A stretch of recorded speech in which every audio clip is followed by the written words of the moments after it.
Hello everyone, welcome to my channel. I hope कि आप सब ठीक होंगे। तो आज जो ये हमारी वीडियो है ये BPCG 171 जो हमारा एग्ज़ाम हुआ था जून 2023 में सामान्य मनोविज्ञान का, तो इसके रिगार्डिंग हमारी आज की वीडियो रहने वाली है। तो उससे पहले हम जान लेते हैं कुछ इस एग्ज़ाम के बारे में कि जो एग्ज़ाम होता है ये हमारा 100 मार्क्स का होता है और टाइमिंग हमारी इसमें 3 घंटे की रहती है।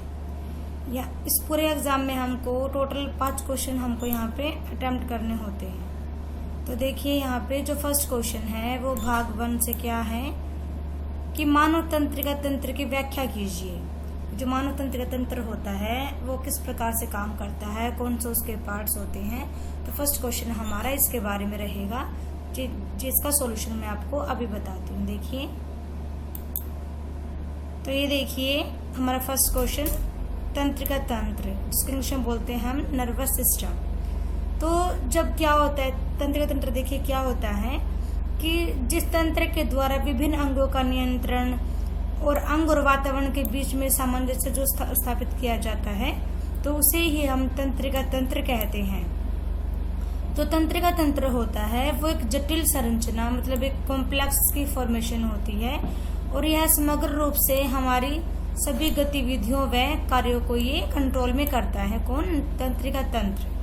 यदि हम बात करें नर्वस सिस्टम की, देखिए ये यहाँ पे इसको दिखाया गया है, जैसे कि ब्रेन होता है नर्वस सिस्टम में, स्पाइनल कॉर्ड्स का भी यूज होता है और सारे नर्व्स का भी यूज होता है।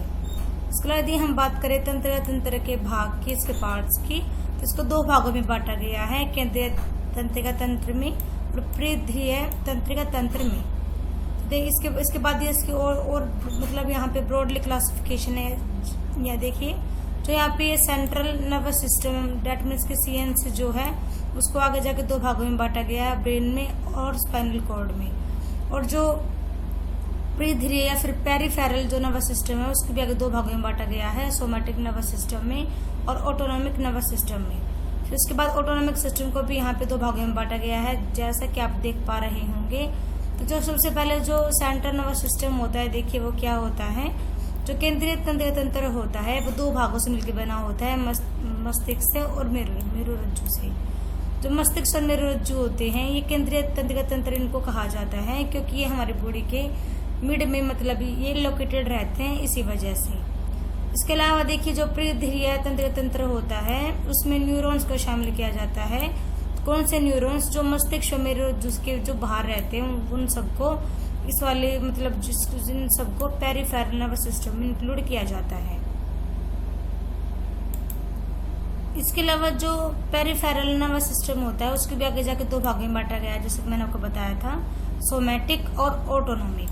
तो जो सोमैटिक होता है इसमें स्वेच्छीय गतिविधियां, मतलब जो गतिविधियां खुद से होती हैं उन सबको इसमें इंक्लूड किया जाता है और उन सब आवेगों को ऐच्छिक मांसपेशियों के पास भेजा जाता है। इसके अलावा इसको भी आगे 2 भागों में बांटा गया है, कपालीय तंत्रिकाओं में और मेरु तंत्रिकाओं में। इसके अलावा जो देहिक के अलावा दूसरा पार्ट है वो स्वायत्त तंत्रिका तंत्र है, डेट मीन्स की ऑटोनॉमिक नर्वस सिस्टम। ये जो होता है ये मेन पार्ट होता है, क्योंकि इसमें न्यूरॉन्स वगैरह या तंत्रिका कोशिकाएं यहाँ पे शामिल होती हैं, जैसे कि अनैच्छिक मांसपेशियां, किडनी की मांसपेशियां होती हैं। इसके अलावा भी यहाँ पे बहुत सारा मतलब कंट्रोल रखती हैं जो ये ऑटोनॉमिक नर्वस सिस्टम होता है, ये वाला। इसके अलावा यदि हम बात करें आगे जो ऑटोनॉमिक नर्वस सिस्टम है इसको भी आगे 2 भागों में बांटा गया है। देखिए ये यहाँ पे अनुकंपा तंत्रिका तंत्र और प्रानुकंपी तंत्रिका तंत्र। मतलब ये हमारा हो गया है क्लासिफिकेशन तंत्रिका तंत्र का। आई होप कि आपको समझ में आ गया होगा। तो हम करेंगे अपना क्वेश्चन नंबर 2। तो ये देखिए मेरा क्वेश्चन नंबर 2 क्या है कि बुद्धि को परिभाषित कीजिए और इसके सिद्धांतों के बारे में हमको व्याख्या करनी है। मतलब बुद्धि क्या होती है, कौन कौन सा सिद्धांत होते हैं, इनके बारे में ही हमसे पूछा गया है हमारे क्वेश्चन नंबर 2 में। देखिए एक मिनट, देखिए यदि हम बात करें बुद्धि की तो बुद्धि क्या होती है? उचित प्रकार से उत्तर देने, तर्क वितर्क करने, चिंतन करने, कल्पना करने की जो योग्यता होती है उसको ही बुद्धि, डेट मीन्स की उसको ही इंटेलिजेंस कहा जाता है। जो बुद्धि होती है वो एक जन्मजात शक्ति अथवा योग्यता होती है जो कि बहुत सारी इकाइयों से मिलकर बनी होती है। यहाँ पे डेफिनेशन है, इनको भी आप लर्न कर सकते हो, अच्छे मार्क्स अटेम्प्ट करने के लिए एग्जाम में अच्छे मार्क्स लाने के लिए। इसके अलावा देखिए यहाँ पे बुद्धि की विशेषताएं हैं कि बुद्धि क्या होती है, क्या इसकी क्वालिटीज होती हैं।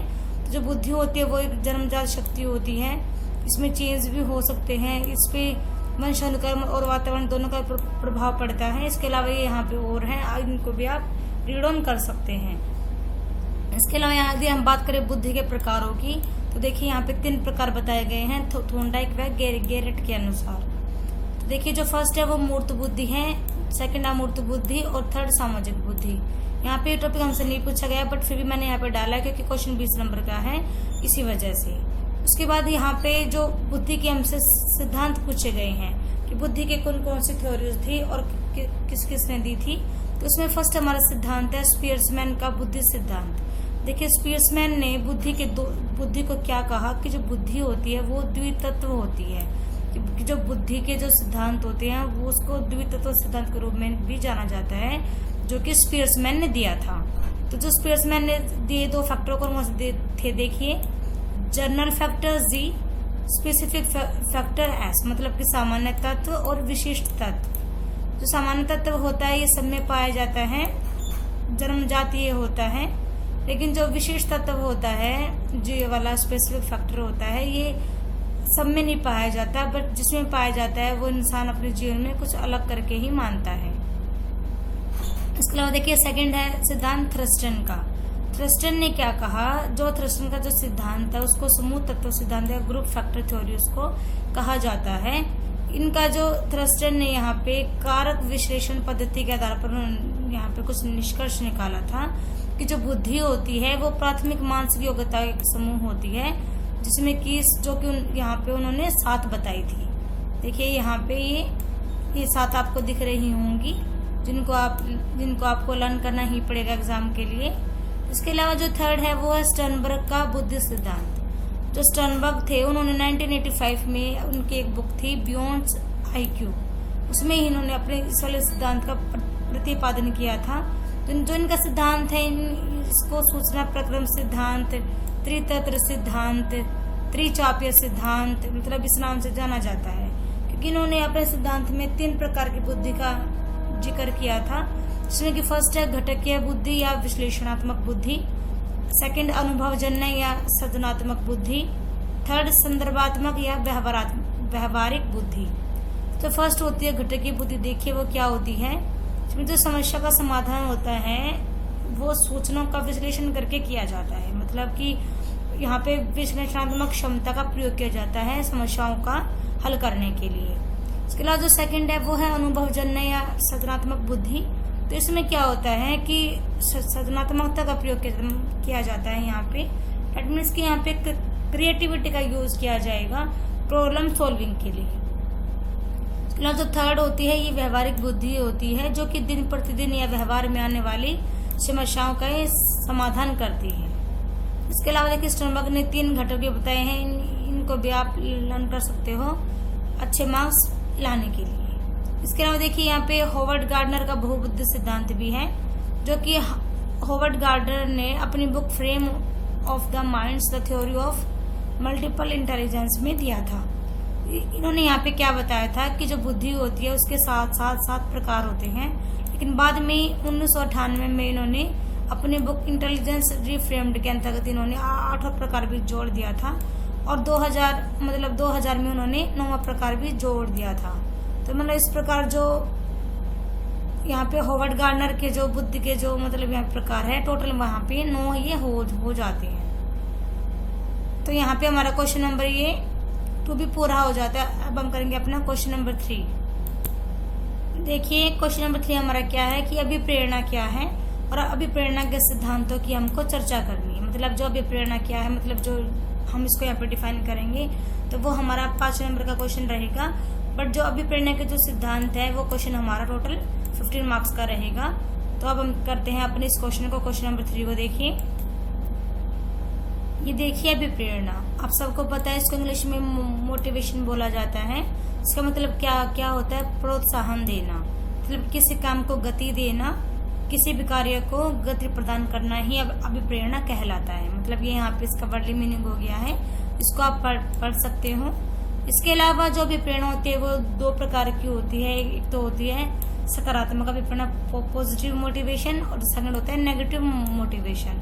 तो जो पॉजिटिव मोटिवेशन होता है, देखिए इसमें जो बच्चा होता है वो इनर रूप से मतलब मोटिवेट होता है, वो आंतरिक रूप से अभिप्रेरित होता है, वो मतलब खुद से मतलब पढ़ता रहता है, खुद से अपने काम में लगा रहता है, मतलब इसको कहेंगे हम पॉजिटिव मोटिवेशन। एक होता है नकारात्मक मोटिवेशन, मतलब कि नेगेटिव मोटिवेशन हम इसको बोल सकते हैं। इसमें क्या होता है, जो बच्चा होता है वो बाहरी जगत के कारण या फिर बाहरी मतलब जो आउटर जो मोटिवेशन है उसको लेके बच्चा यहाँ पे मोटिवेट होता है। जैसे कि उसको मतलब डर रहता है कि काम नहीं करेगा तो टीचर उसको पनिशमेंट देगा, मतलब सब उसकी बुराई करेंगे, तो मतलब बच्चा बाहरी रूप से बच्चा यहाँ पे अभिप्रेरित रहता है। हम बात करते हैं इसके प्रिंसिपल्स ऑफ मोटिवेशन की। तो इसमें जो फर्स्ट सिद्धांत है वो है मूल प्रवृत्ति का सिद्धांत। जो मूल प्रवृत्ति का जो सिद्धांत होता है इसका ये बहुत ज्यादा हेल्प करता है हमारी मोटिवेशन में, क्योंकि ये मनुष्य व बालक अपने व्यवहार को कैसे कंट्रोल में करेंगे उसके बारे में ये हमको बताता है। इसके अलावा सेकंड है प्रणोद का सिद्धांत। देखिए ये सिद्धांत क्या कहता है कि इस सिद्धांत के अनुसार मनुष्य को जो बाहरी अभिप्रेरणा मिलती है वही प्रणोद का कारण है। मतलब जो बच्चा बाहर से मोटिवेट हो रहा है तो वो क्या है कि वो सब चीज जो हो रही है ये सब किसकी वजह से हो रही है, सब प्रणोद की वजह से हो रही है। अर्थात अभिप्रेरणा से प्रणोद की स्थिति पाई जाती है जो शारीरिक अवस्था एवं बाहरी उद्दीपक से जो कि उत्पन्न होती है। उसके अलावा जो थर्ड है वो है विरोधी प्रक्रिया सिद्धांत। जो ये सिद्धांत होता है इसको सिलोमन व कॉर्बेट ने दिया था, जो कि बिल्कुल सिंपल सा इनका इस सिद्धांत है, जो हमको क्या बताता है कि जो चीज हमको सुख देती है उन चीजों को लेके हम मोटिवेट होते हैं। अपोजिट साइड यदि हम बात करें तो जिन चीजों से हमको दुख मिलता है उन चीजों से हम सब दूर भागते हैं। ये वाला बात यहाँ पे बताना चाह रहा है ये वाला सिद्धांत। इसके अलावा जो ये सिद्धांत है इसको संवेग का सिद्धांत भी कहा जाता है, क्योंकि इस सिद्धांत का क्या मानना है कि सुख दुख हर्ष पीड़ा जो सारी ये मतलब जो ये संवेग होते हैं इन सब की वजह से प्रेरणा की मतलब हम मोटिवेट होते हैं, तो इसी वजह से जो ये सिद्धांत है इसको संवेग का सिद्धांत भी कहा जाता है। इसके अलावा जो थर्ड इसका मतलब जो नेक्स्ट यहाँ पे सिद्धांत है वो देखिए क्या है कि मुर्रे का अभिप्रेरणा सिद्धांत। जो मुर्रे थे उन्होंने इस सिद्धांत को अभिप्रेरणा यहाँ मतलब उन्होंने क्या कहा कि जो अभिप्रेरणा होती है उसको हम नीड भी बोल सकते हैं, हम उसको आवश्यकता भी बोल सकते हैं, क्योंकि इसी की वजह से जो हमारे इमोशंस होते हैं वो हम सबसे जुड़े होते हैं इसी वजह से। और जो मुर्रे का सिद्धांत था वो बहुत ही फेमस रहा और मतलब सबने इसकी तारीफ की थी। तो यहाँ पे हमारे क्वेश्चन नंबर 3 भी पूरा हो जाता है। अब हम करेंगे अपना क्वेश्चन नंबर 4। देखिए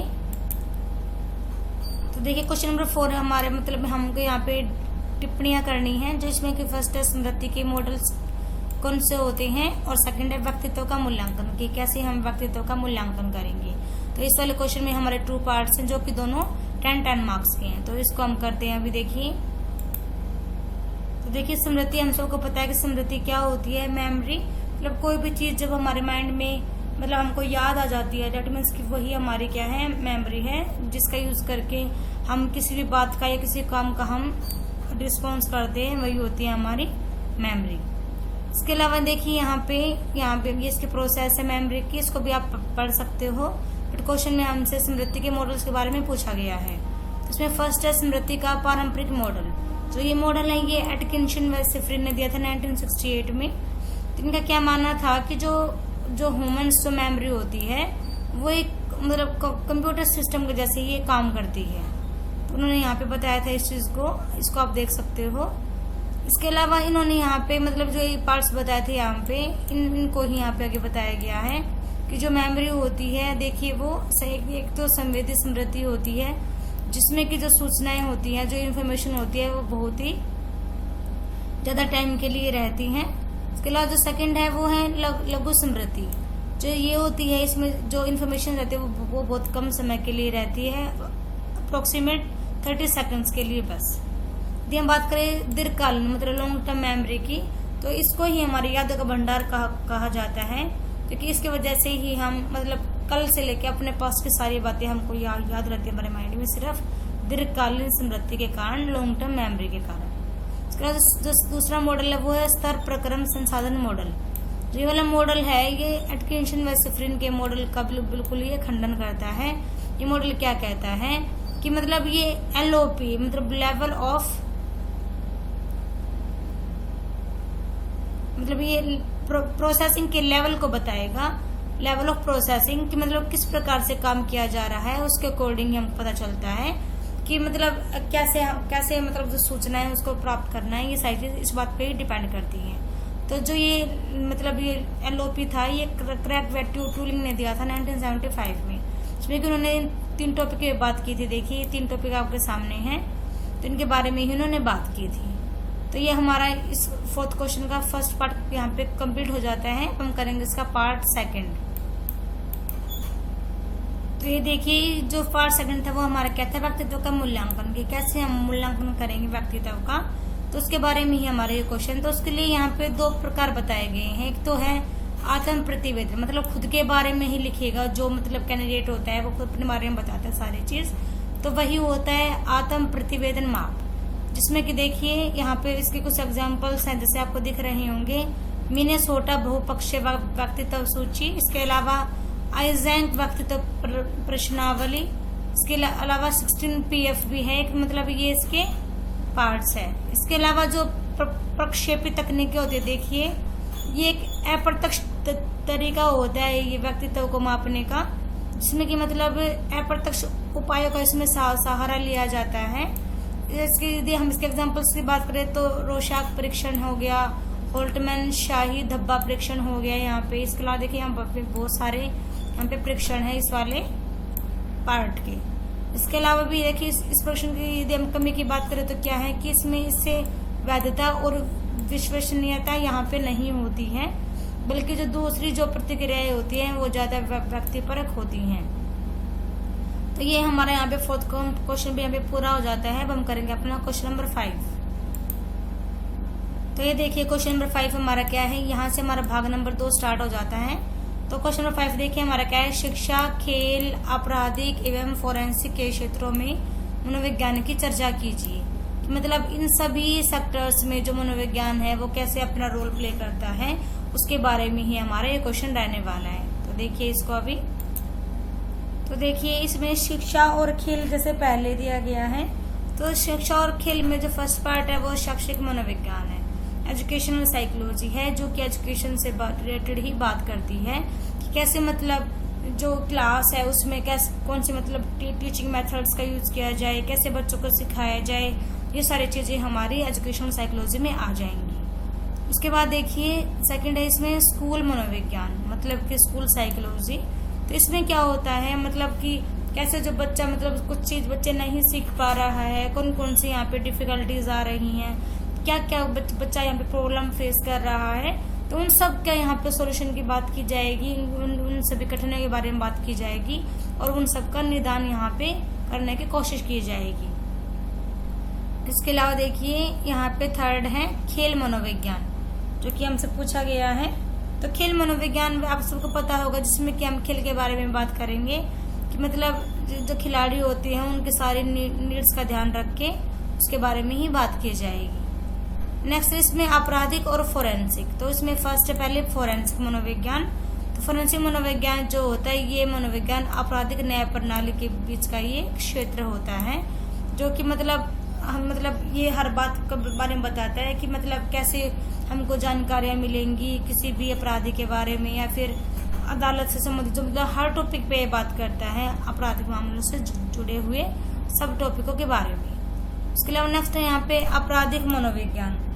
जब आपराधिक मनोविज्ञान देखें तो ये मतलब ये भी एक फोरेंसिक मनोविज्ञान का ही ये भी एक सब पार्ट है या फिर ये उसका ही एक क्षेत्र है, जो कि मतलब क्या बताता है ये अपराधों मतलब जो अपराधी होते हैं ये उनके प्रोफाइलिंग करता है, मतलब कि मतलब किस वजह से उन्होंने मतलब अपनी लाइफ में क्या कुछ किया है, तो उन सही बातों को ये यहाँ पे दिखाने की कोशिश करता है।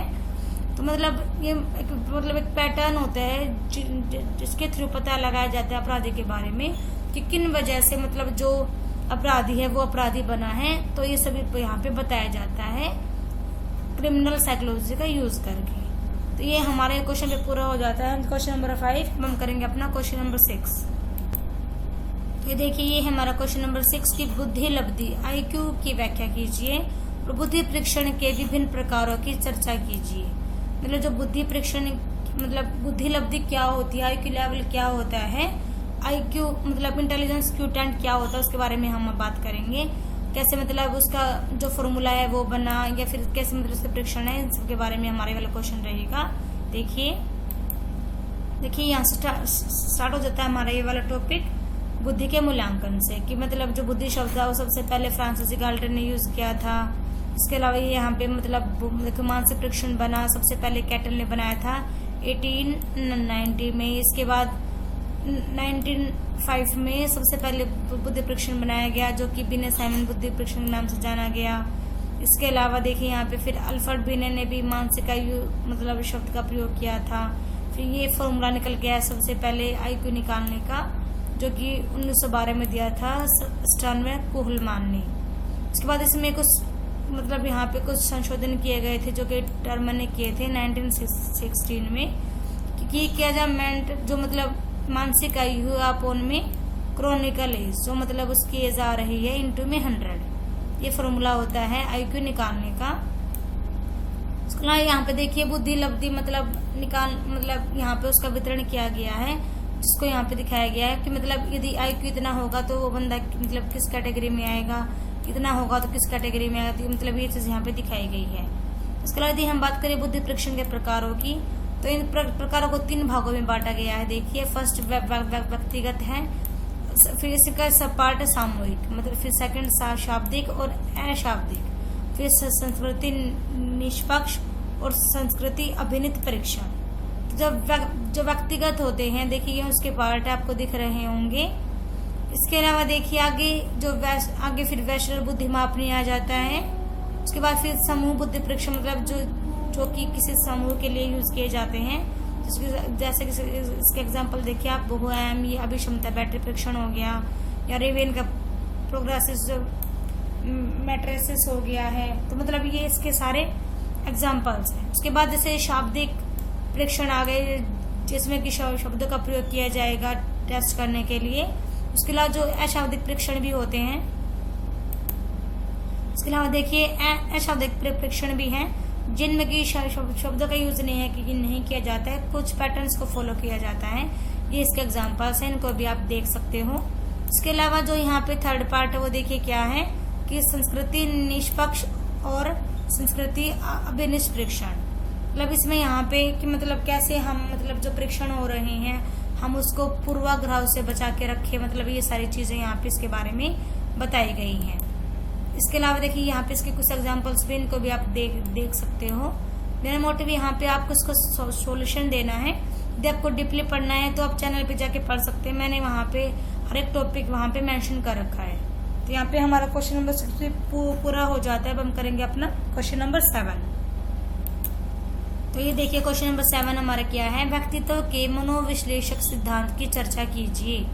कि जो व्यक्तित्व के जो मनोविश्लेषक सिद्धांत दिया था सिगमंड फ्राइड ने, उसके बारे में ही हमारा ये टॉपिक रहेगा। देखिए ये देखिए यदि हम बात करें व्यक्तित्व के सिद्धांतों की तो उसमें सबसे पहले यही आता है मनोविश्लेषण सिद्धांत, जो कि सिगमंड फ्राइड ने दिया था। इस सिद्धांत में उन्होंने टोटल 3 पहलू बताए थे, जो कि इसमें फर्स्ट था स्थलाकृति, जिसमें हम मन के संरचना की बात करेंगे। सेकंड था गत्यात्मक, जिसमें हम व्यक्तित्व के प्रकार की बात करेंगे।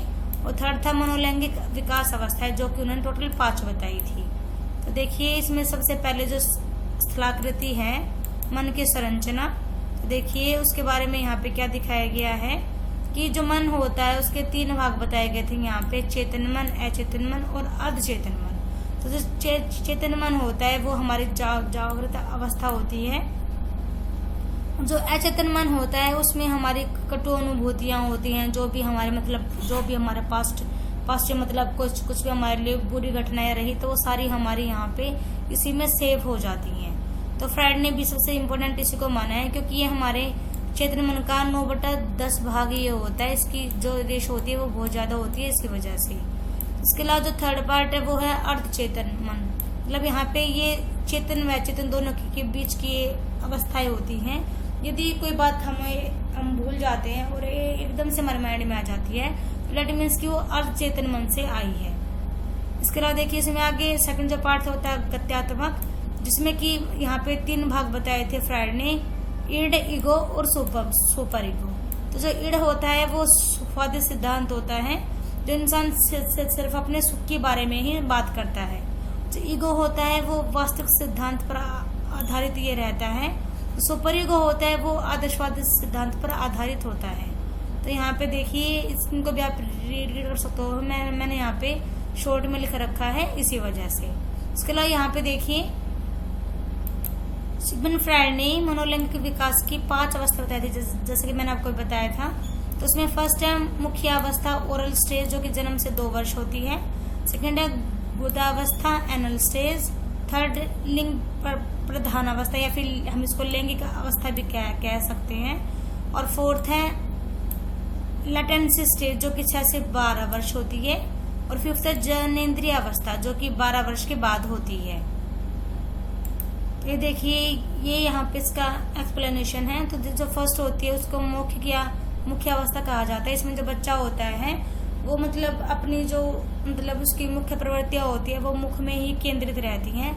बच्चा भोजन ग्रहण करता है, अपना अंगूठा चूसता है, काटता है अंगूठे को, तो मतलब वो अपनी सारी जो उसकी मतलब यहाँ पे मतलब क्रियाएं होती हैं वो मुखिया ही रहती हैं। सेकंड है गुदावस्था, इसमें जो बच्चा होता है वो यहाँ पे मलमूत्र करना सीख लेता है बच्चा, और इन सब क्रिया में बच्चा आनंद लेता है। थर्ड है लैंगिक अवस्था, तो ये अवस्था जो होती है यहाँ पे बच्चा जो होता है वो अपने जननांगों पर ज्यादा फोकस रखता है बच्चा यहाँ पे। और जो उसकी मतलब जो मनोग्रंथियां होती हैं बच्चे में, यहाँ पे 2 मनोग्रंथियों की बात की गई है, एडिपस ग्रंथि और इलेक्ट्रा ग्रंथि। तो इनको भी आप पढ़ सकते हो। इसके अलावा देखिए जो नेक्स्ट स्टेज है वो है काम प्रसुप्ति अवस्था, जो कि 7 वर्ष की आयु से आरंभ हो जाती है ये। और इसमें जो मतलब यहाँ पे जो विकास होता है बच्चे का वो शारीरिक दृष्टि से होता है, और जो काम प्रवृत्ति होती है वो यहाँ पे निष्क्रिय हो जाती है। बच्चा मतलब काम में बिजी हो जाता है इसी वजह से। इसके अलावा जो नेक्स्ट है वो है जननेंद्रिय या फिर जननेंद्रिय अवस्था, या फिर हम इसको जननेंद्रिय अवस्था भी बोल सकते हैं। ये यहाँ पे परिपक्वता बच्चों में आ जाती है, और जो इस अवस्था में जो विपरीत लिंग के सदस्य होते हैं वो एक दूसरे से काम संबंधी आचरण करना सीख लेते हैं। तो ये थी यहाँ पे फ्रॉइड की 5 अवस्थाएं। आई होप कि आपको समझ में आ गई होगी। अब हम करेंगे अपना नेक्स्ट क्वेश्चन। तो ये देखिए हमारा क्वेश्चन नंबर 8, जिसमें कि हमको 2 टिप्पणियां लिखनी है। और जो ये वाला क्वेश्चन है ये हमारा लास्ट क्वेश्चन है इस वाले वीडियो का और हमारे इस वाले पेपर का। तो इसमें फर्स्ट जो है वो है महत्वपूर्ण अवधि के बारे में हमको बताना है, 10 मार्क्स का क्वेश्चन रहेगा। सेकंड है वो एरिक्सन का मनोसामाजिक सिद्धांत के बारे में रहेगा, कि जो एरिक्सन ने क्या बताया मनोसामाजिक सिद्धांत में, उसके बारे में हमारा टॉपिक रहने वाला है। तो देखिए अभी तो ये देखिए यहाँ पे महत्वपूर्ण अवधि के बारे में हम बात करेंगे। इसको क्रिटिकल अवधि परिकल्पना भी कहा जाता है।